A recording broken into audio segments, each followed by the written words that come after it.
When a young man gets stood up on a date, he hops on his motorcycle and sadly heads back home. Little does he know he's not going to reach home. He's going to become a soldier on an intergalactic battlefield. And then we take a look at a true story. We take a look at a story that actually happened and isn't made up by some lunatic. It's the story of a young man fighting in a very real war. The war in Afghanistan. A young man and his squad is on patrol in Afghanistan when they fall prey to a Taliban ambush. When the bullets start firing and the explosives start going off, an unknown ally will show up.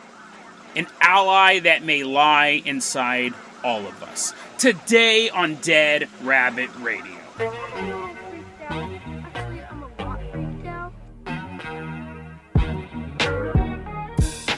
Hey everyone, welcome back to another episode of Dead Rabbit Radio. I'm your host, Jason Carpenter. I'm having a great day. I hope you guys are having a great day too. I hope you guys had a fun weekend. We got a lot of stuff to cover today, so let's go ahead and invite in today's show supporter walking into Dead Rabbit Command, doing a little march like a little nutcracker soldier. It's St. James. Woo, yeah, come on in, dude. St. James is walking around. We're like, okay, you can knock it off. You can stop walking like a nutcracker. St. James, he was one of our live stream contributors for our Christmas episode last year, and he asked specifically, can I be in a military-themed episode? And here we go! I hope you guys brought your flak jackets and your little helmets, and I hope you guys are fully armed and ready for war. We are leaving behind Dead Rabbit Command. We're jumping right in. Do we have a tank? We're jumping right inside the... Oh, whatever. We're jumping inside the Jason Jalopy. There's no armor on it or whatever. You're like, it's super scary. St. James, take us out of Dead Rabbit Command. There's bullets coming from every direction. We're leaving behind Dead Rabbit Command. We're headed all the way out to England.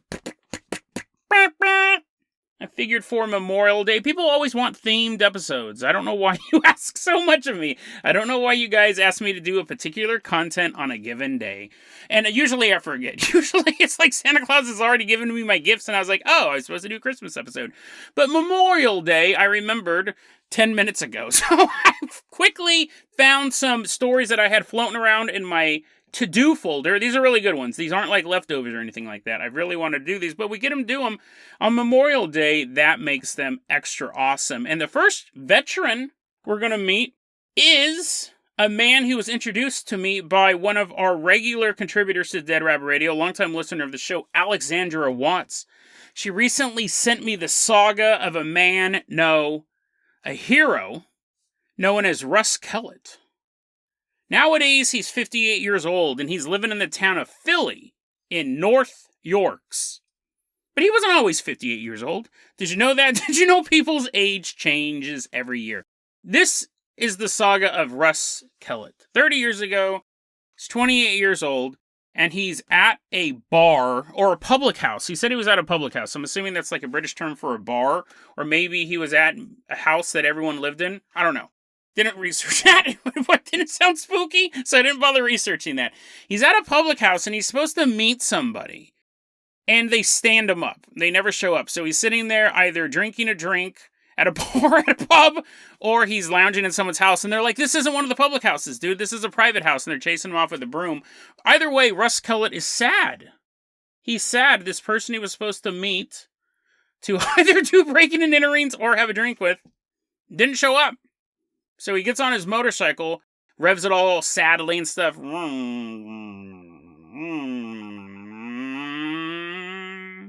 He's driving his motorcycle home. Teardrops streaming down his face. He has his motorcycle helmet on so no one can see how sad he is. And also to protect his brain from serious injury. When he sees a tunnel up ahead. And he's like, blimey, mate, I've never seen such a tunnel before. In fact, there should be no tunnel on this road. But he goes through it anyways, because if you're ever driving home and you find a mysterious portal, just go through it.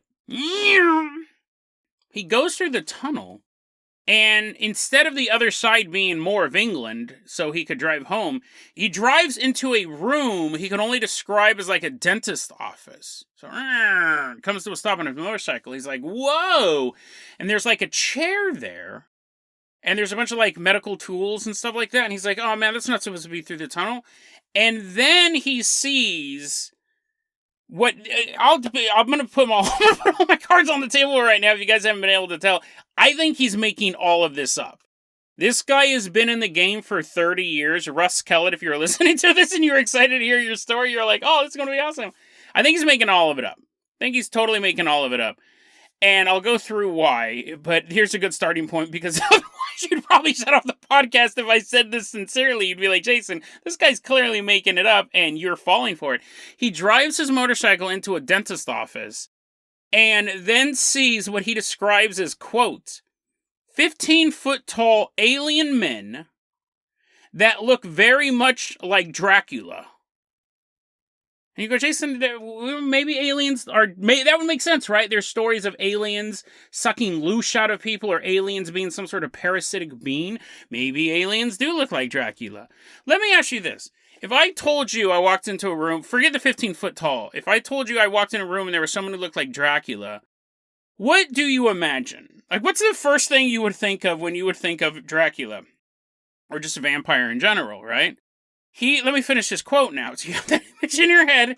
He drives into this dentist office, and he's surrounded by 15-foot-tall alien men that look very much like Dracula without the sharp teeth. What? That's the number one thing I associate with Dracula. That'd be like saying, oh, I was running through the woods and I got abducted by this guy who looked just like Bigfoot, but he wasn't big, he wasn't hairy, he had normal-sized feet, and he was wearing an outfit of a park ranger. But it was Bigfoot. So I'm imagining then, was it aliens wearing, like, really bad Dracula costumes from, like, Party City with, like, the plastic medallion and the red cape? But even then, as I'm describing it, I still keep thinking of their fake teeth. They don't have sharp teeth. It's just 15-foot-tall guys in there. I guess they're wearing capes with the little medallions. Anyways, so they grab him and they pump a thick liquid down his throat. And he's like, no. And then he's a super soldier. This is truly a Memorial Day episode. What would a Memorial Day episode be without a super soldier story?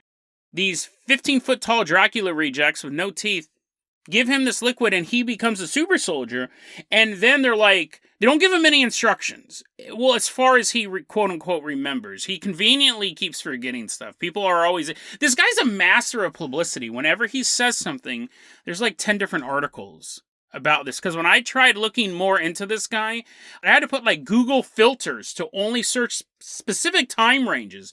If you type in Russ Kellett aliens, you'll get 10 articles that were just published like 2 weeks ago. So I had to go and really figure out who this guy was, because I was sure that this guy was really a super soldier. Imagine my disappointment that this story turned out to most likely be not true.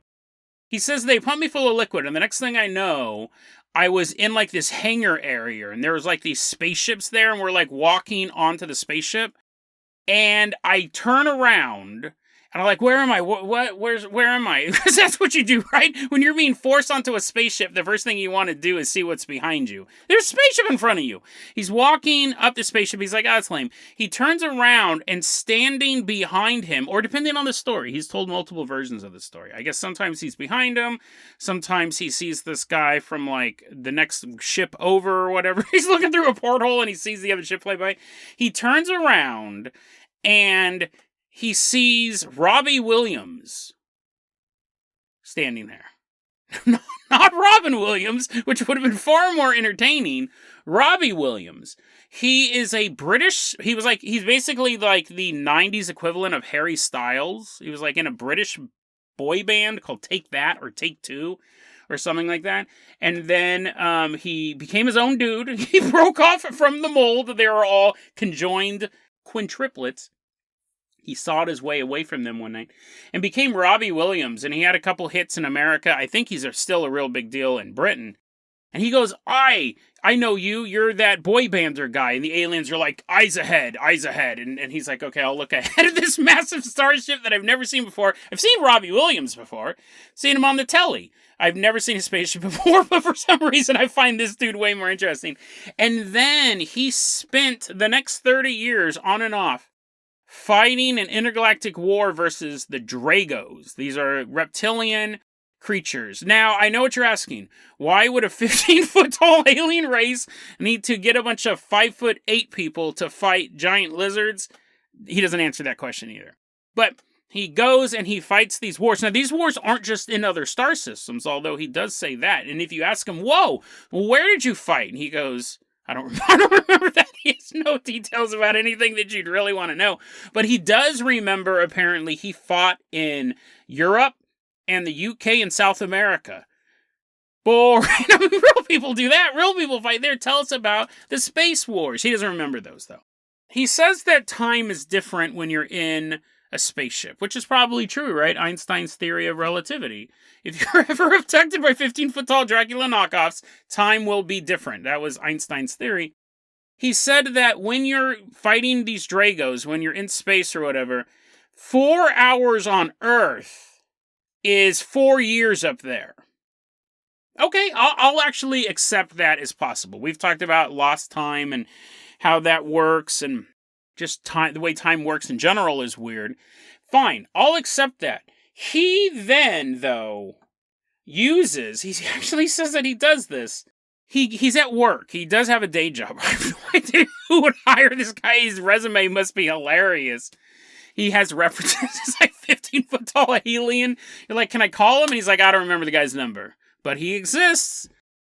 He says that I guess a lot of times his boss and coworkers would be like, hey, Russ, why are you so tired all the time? How come you're always just like, falling asleep on the machinery and stuff like that? And he'd be like, well, it just might sound unbelievable because it is, because I've clearly made this up. But in space, 4 years go by, but on Earth only 4 hours go by. So that's why I'm tired all the time, because I'm constantly fighting space wars, which begs the question. There's obviously a bunch of questions about this. Why would you even bother having an Earth job?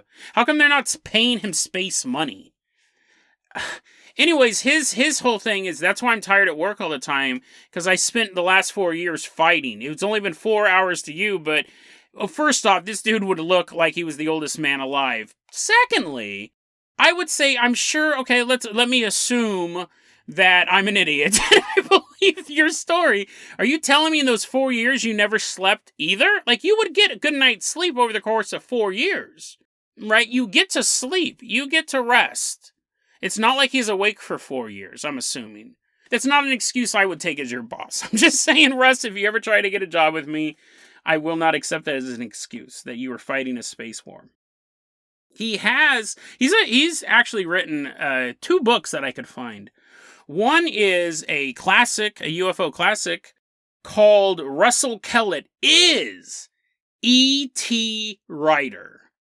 And it's the story I just told you. I basically just saved you $20. He gets on a motorcycle, he drives, he starts fighting space war. I was looking through the table of contents, and it did seem like it's a pretty intense book. I reluctantly put it on my Amazon wish list because of the story. That story itself is pretty super soldier by the book nonsense, but I am curious about these particular chapters. And I have to be honest, there's a couple of you people who might be scratching your head right now and say, I think we've heard this guy before. I have a vague inkling that I've covered this guy before. We might have mentioned him in passing because he wrote this book and these chapter titles definitely sound familiar. One of them is The Monster in the Cemetery. That's not alien, right? I'd like to hear about, watch, it's just some stupid alien monster in the cemetery. The Three Nuns is the name of a chapter. That sounds interesting, right? And then, well, let me back up. More interesting than this.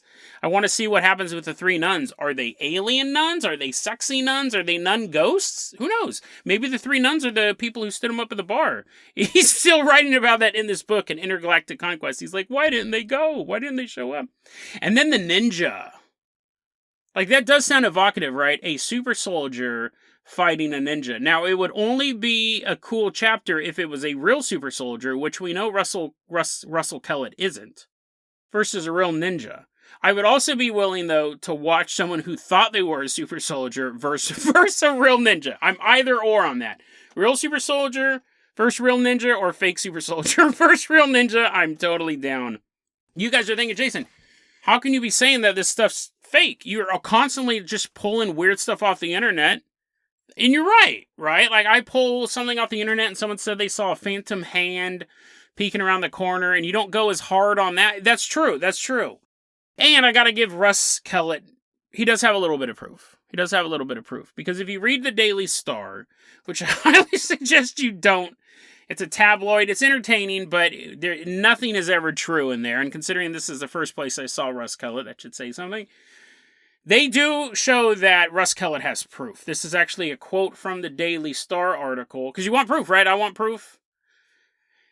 Here's a quote from the Daily Star. Quote, the author, meaning Russ Kellett, the author has produced drawings to support his claims. Unquote. It's just sketches, right? If that was the way we did things, everyone would, the first class you would take in school would be art. And people would just be drawing pictures of themselves as presidents. And they would just be going, like, walking to a baseball game. And they're like, sir, you can't come in here. You hold up a drawing of yourself as a little stick figure in the White House. And they're like, sorry, sir, we did not know. We did not know you're the president. And there's another reason why I wanted to highlight this guy. And Alexandra, I had a lot of fun reading about this guy. Thanks for sending this over. It made me make a connection. I think we'll touch on this in a future episode as well. But I'd like to throw my theory out to you. It's not even a theory, it's a question. Why is the conspiracy theory community obsessed with celebrities? It's weird. It's super bizarre. The conspiracy theory community... I watched and read more about the Masonic meaning behind Will Smith's snap of Chris Rock than I was of legit conspiracy content over the past, month or two. Conspiracy theorists love celebrities. They are obsessed with them, and I don't know what it is. I don't know. There's whole websites like Vigilant Citizen that is based on, look at this photo of I'm going to write 1,000 words about this photo of someone covering up their eyeball in a photo. It's weird. And Russ Kellett is a huge reminder of that. During COVID lockdowns, he got on the media. He's really good at getting his name out in the newspaper. He sent out a bunch of press releases, I think because he's such a goofball. And he probably does interviews all the time, and they're so wacky, like 10 other newspapers pick it up. He was trying to get celebrities to visit him so they could look at UFOs. And every time a celebrity in the news would be like, oh, when I was a kid, I saw a light in the sky. I couldn't explain it. Because, a lot of times celebrities doing an interview and they answer the same 100 questions all the time. And a good interviewer will toss an oddball question out every once in a while. You ask Ariana Grande, do you believe in ghosts? She'll tell you some insane story. We did an episode on that. I'll put it in the show notes. So a good interviewer will look for those weird questions, right? And so every so often, some British actor, actress, or singer or whatever would be like, oh yeah, I do kind of believe in aliens. When I was a kid once, this alien walked through my bedroom and pumped me full of this liquid, and I was a super soldier. And I was standing in line, and I saw this guy in front of me, and I swear it was Russ Kellett. Whenever someone in the media would say, or a famous person, not one of us normals, right? A famous person would say they saw an alien, he would contact them. Well, he would try, let me rephrase that, he would try to contact them. All of his intergalactic powers don't help him to get past bodyguards. He would try to contact them and invite them. And during the COVID lockdowns, when everyone was afraid because they didn't want to be around anyone else, he said, come and hang out with me, this total stranger. We can hang out for a couple of nights and make contact. Not between you and me, but hey, if sparks start flying, sparks start flying. What I find so disingenuous about that, right? There are other people in your interest group, and they want to hang out with you, Russ, but you don't want to hang out with them because they're not famous. It's so, he specifically was only inviting celebrities to hang out with him. That type of stuff, it's lame. I don't get that. I don't understand that. I don't understand it because there's a lot. Imagine that if I said only celebrities could listen to this podcast. You'd be like, what? It would be insane. And then imagine if I said, oh, you want to do a meetup? You want to meet me in real life? How famous are you? Just invite them out. There's a bunch of people who share your passion, Russ. You might run into some old veterans of the Super Soldier War. Conspiracy theorists, and this guy would classify that, he's more of the paranormal conspiracy theorist, but they're obsessed with celebrity, and I don't know if it's because they're obsessed with fame themselves. I've always had a theory that a lot of hardcore conspiracy theorists are failed artists themselves. I know when I was really trying to make it as a writer, when I was writing screenplays and books and stuff like that, that was the height of me 100% believing in conspiracy theories. And I remember a long time ago, I was listening to Mark Maron, his WTF podcast, and he is I've talked about this several times on the show, but one more time, he's one of the biggest podcasters, if not the second biggest. Joe Rogan would be the first. But his career, he got into drugs and alcohol. He was a stand-up comedian through the 80s. His career never took off before his podcast. And I remember on one episode of his podcast, he goes, at my lowest point, when my career wasn't going anywhere, I started to think, is the Illuminati real? Is this a real group? Like, why aren't I making it? I have the talent. I have even some of the connections. How come I can't get my break? And I wonder if there's a connection between trying to be an artist and failing and going, well, it's surely not me. It must be this group that controls the world. I wonder if that's part of it. I wonder if it's an obsession with being famous yourself. And so you want to latch on to other people. I find it fascinating. Conspiracy theory, there was so much about that Will Smith slap. That I was on break when that happened. That's why you didn't get bombarded with that stuff. But yeah, obsessed with fame, and that's where I put Russ Kellett. So I love this story. I was able to talk about my own weird conspiracy theory that conspiracy theorists are more obsessed with fame than your aunt who buys National Enquirer magazine every single day. They're more obsessed with that. We got Super Soldier in here for Memorial Day. We got a soldier, a real-life soldier. I love this story. So, Alexandra, thanks for sending it over. I don't think any of it's true, but it was definitely fascinating to talk about it nonetheless. And it's a perfect mirror for this story that we're going to talk about. Now, it's funny because this story also only has one source. It was posted anonymously online. So why do I believe this story more than Russ Kellett's story? It's funny, sometimes I read a lot about Russ Kellett, and the more I read, the more unbelievable his story became. If Russ Kellett's story was boiled down to maybe 500 words and I found it by an anonymous poster, I probably still wouldn't have believed it because I don't really believe in the super soldier phenomenon as it's presented to us, but it probably would have carried a little more weight, right? Maybe. Maybe. I don't think I would have full on believed it. This next story, though, sometimes less is more. But St. James, I want to be on a military episode, not with that buffoon. St. James, go ahead, let's call down that Carpenter copter. We're going into a real war zone. Calling that Carpenter copter, we're leaving behind England. We're headed all the way out to Afghanistan. The year is 2010. And we're in Afghanistan with a group of soldiers, U.S. soldiers, currently deployed in the Horn. That's what they call it. I looked it up. It's the Horn of Panjwai in Afghanistan. This is the birthplace of the Taliban. This was a place of some of the most brutal fighting, the most brutal continuous fighting from the beginning of the war all the way up until July 10th, 2021, when the Taliban totally took control of the region. But in 2010, the fight was still on, and no one knew which way the war was going to go. And we're here to join a soldier. This young man didn't give his name. We're going to name him Peter. And Peter was 6 months into his first tour of duty, and they're on dismounted patrol. So they're just kind of walking through this area. They have vehicles like riding next to them. I think it's a way so it doesn't look like a bunch of mechanized vehicles are just kind of riding roughshod through villages. They get out of their vehicles, they kind of walk around to give a human face to the occupation, right? They want to try to win the hearts and minds. And while they're doing, I mean, you imagine super dangerous, right? As I understand the meaning behind it, super dangerous. You're exposed and you're walking with your guns, right? They're not wearing khaki shorts. They don't have all their body armor off, but they're walking. They're fully armed, but it's just to give a little bit of a human presence to what's going on. They're walking alongside their vehicles, walking through this town, and then all of a sudden, right over Peter's head, he sees, I'm assuming he heard it first. I don't think he has eagle-eye vision, but all of a sudden over his head, an RPG flies past.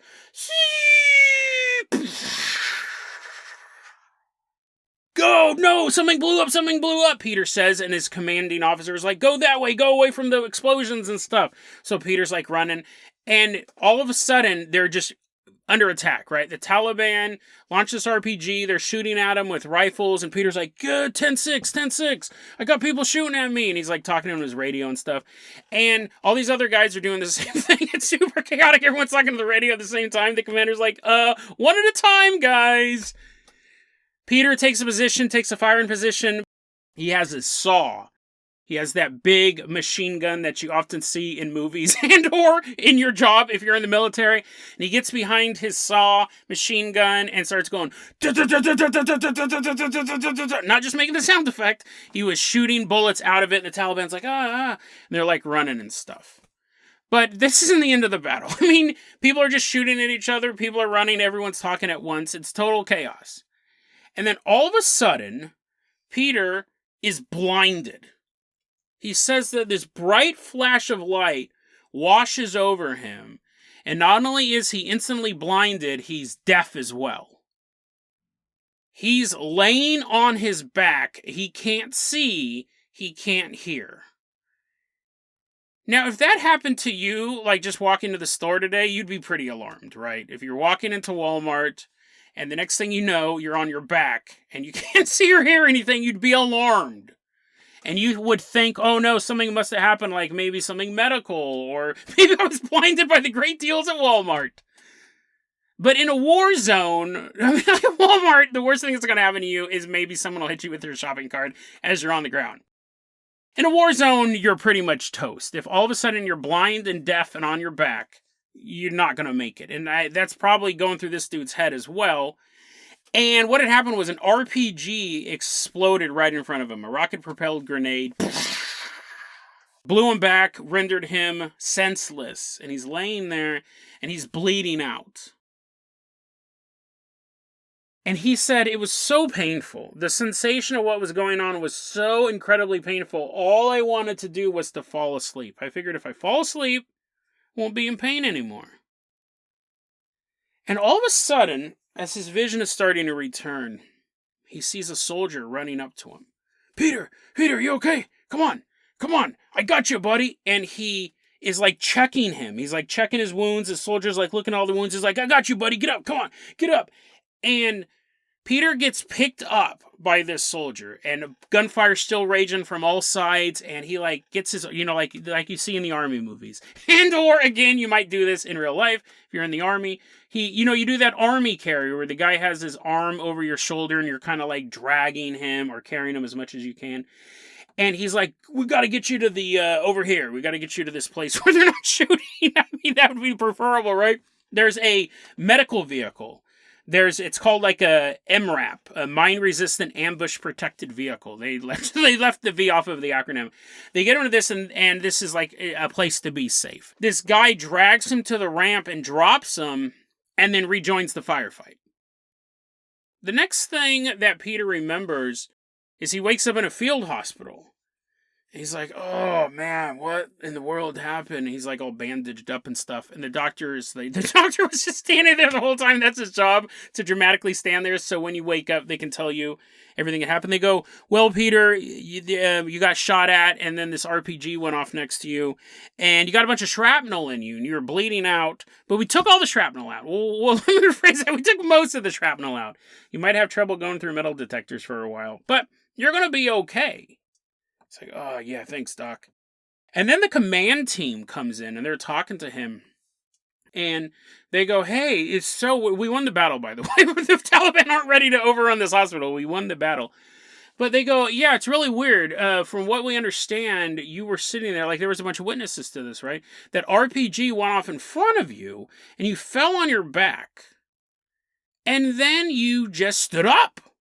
Like, everyone was shocked, right? They thought you were toast. You're covered in blood. And you stood up, and you held your arm out. You just held your arm out in this weird position. They kind of looked like a zombie. And you staggered back to the MRAP. And Peter goes, no, that's not what happened. Like, I mean, I did get back to the MRAP, but someone had saved me. And they're like, no. No one saved you. There was an active firefight. We were going to save you eventually, but no one got you back over there. Several people saw you get up by yourself and walk over there. And Peter doesn't really know how to make sense of this, right? He doesn't know how to make sense of this. He clearly saw someone. He interacted with him. The guy was talking to him. He said the actual quote, "I got you, buddy."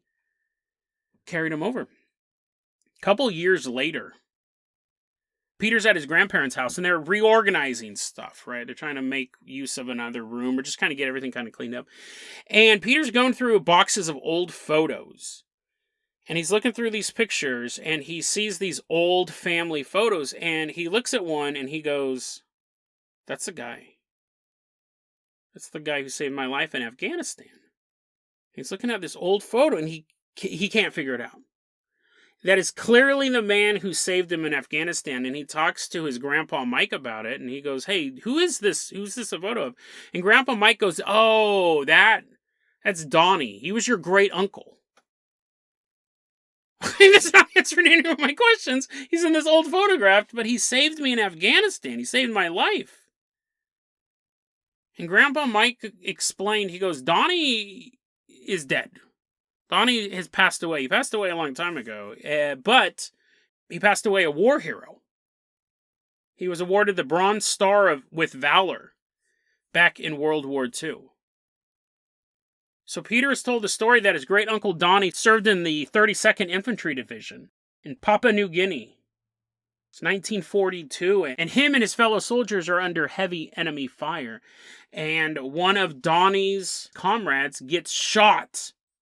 And Donnie, while he's being shot at, grabs this man and drags him out of harm's way. Gets him situated where he is safe. Donnie then stands up, takes a step to walk back towards the battlefield. Bullet slams into his chest, killing him. July 27, 1942, he passed away.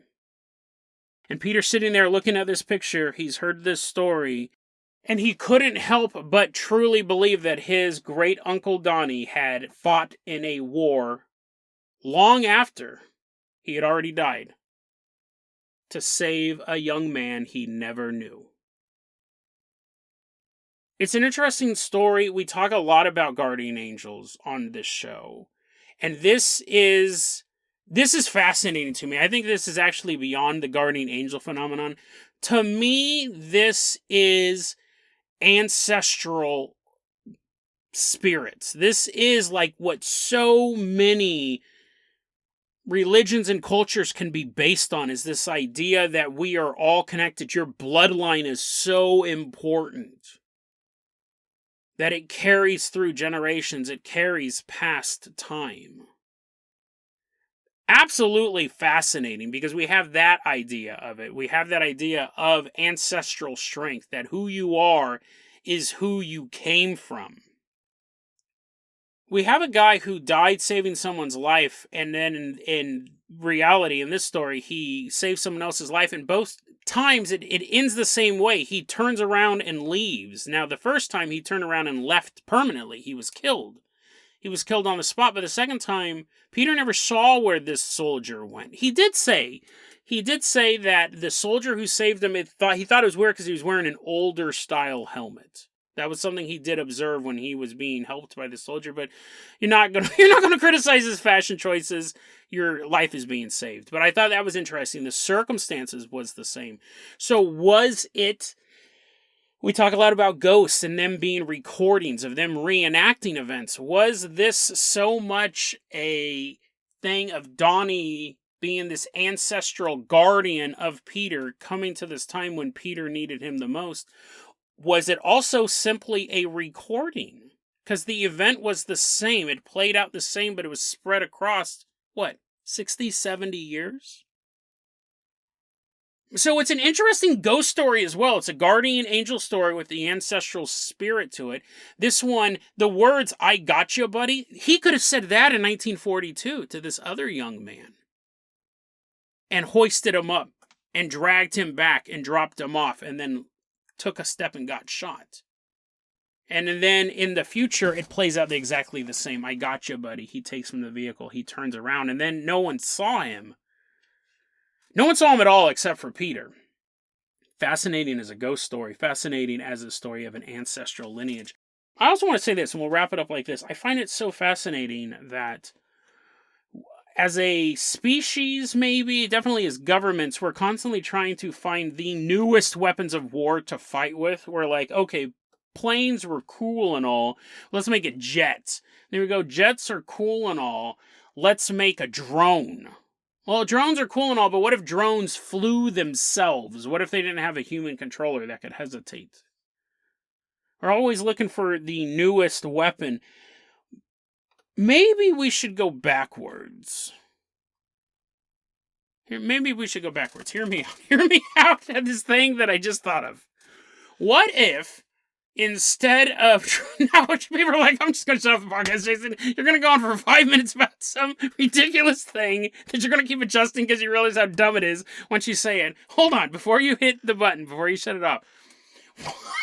What if we're always trying to make the newest weapons? What if we use the old techniques? I'm not saying that we have to start running around with sticks and clubs, but what if we got our soldiers and said, St. James has already left. He's like, I don't want to be here for this nonsense.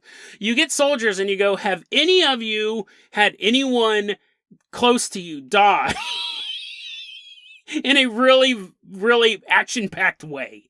Soldiers are like, what?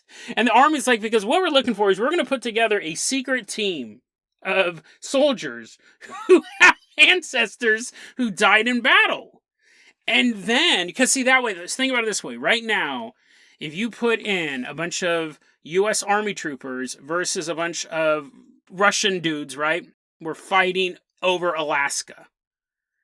It would be us, like, shooting at each other. But if we have a special group of soldiers who, like, maybe you happen to be related to a Viking, and he got his head chopped off when he was trying to beat up a British king. So in the middle of your battle with the Russians, you, like, fall down, and then all of a sudden a ghost shows up of a Viking guy, and he's like, heads up, and he throws his head at the Russian right before he shoots you. Any other examples? Anyone else know? Does anyone else have a relative who's died in a horrific and or action-packed way? Anyone blow up? Like, that could be his special ability, right? He, like, sneaks into the enemy's camp at night, and he's like, he doesn't have a one-liner. He just explodes violently. Everyone's like, ah! Even if he did have a one-liner, we wouldn't know because he would just blow everyone up. Yeah. What if instead of spending money to do science, to build vehicles that we know work, what if we didn't do that? What if we just started, like, practicing, like, ancestral spirit magic on our soldiers? And have them call forth all of the dead people in their lives. They're like, Mom, no, not you. Mom's running in. She's throwing poisonous cookies at the enemy troops. They're like, oh, their cookies are so delicious. I can't help but eat them.